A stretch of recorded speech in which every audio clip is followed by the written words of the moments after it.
கலப்பு திருமணம் செய்ததால் சாதி ஆணவ கொலை செய்யப்பட்டு பலியான சங்கரின் உடலை உறவினர்களின் கடும் எதிர்ப்புக்கிடையே போலீசாரை அடக்கம் செய்தனர். இதனால் உடுமலையில் பெரும் பரபரப்பு நிலவியது. திருப்பூர் மாவட்டம் உடுமலைப்பேட்டை அருகே குமரலிங்கம் பகுதியைச் சேர்ந்த பொறியியல் பட்டதாரி சங்கர் மற்றும் அவரது மனைவி கௌசல்யா மீது நேற்று முன்தினம் பட்டப்பகலில் பயங்கர தாக்குதல் நடத்தப்பட்டது. இதில் சங்கர் சம்பவ இடத்திலே உயிரிழந்தார். இந்நிலையில் குற்றவாளிகளை கைது செய்ய கோரி பல்வேறு அமைப்பினர் ஆர்ப்பாட்டத்தில் ஈடுபட்டனர்.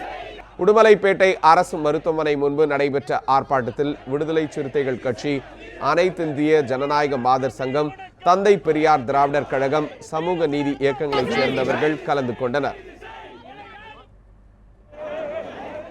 சங்கரின் உடலை மருத்துவமனையிலிருந்து குமரலிங்கத்தில் உள்ள அவரது வீட்டிற்கு கொண்டு செல்லாமல் போலீசார் நேரடியாக சுடுகாட்டிற்கு கொண்டு செல்வதாக தகவல் வெளியானது.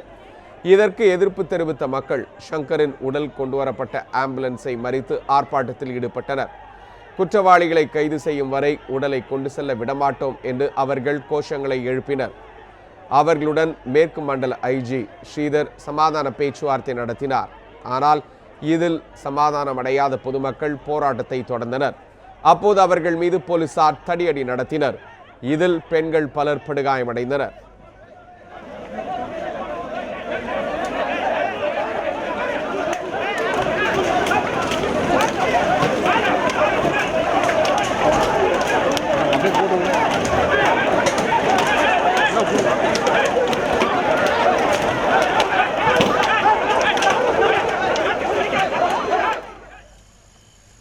இதையடுத்து போராட்டத்தில் ஈடுபட்டவர்களின் கடும் எதிர்ப்புகளை மீறி சங்கரின் உடலை குமரலிங்கம் சுடுகாட்டிற்கு கொண்டு சென்ற போலீசார் அங்கு சங்கரின் உறவினர்கள் யாரையும் அனுமதிக்காமல் அடக்கம் செய்ததாக கூறப்படுகிறது. சங்கரின் உடலை கடைசியாக ஒருமுறை காண வேண்டும் என்கிற அவரது மனைவி கௌசல்யாவின் கோரிக்கையையும் போலீசார் நிராகரித்து விட்டதாக மகளிர் அமைப்பினரும் விடுதலை சிறுத்தைகள் கட்சியினரும் குற்றம் சாட்டினர்.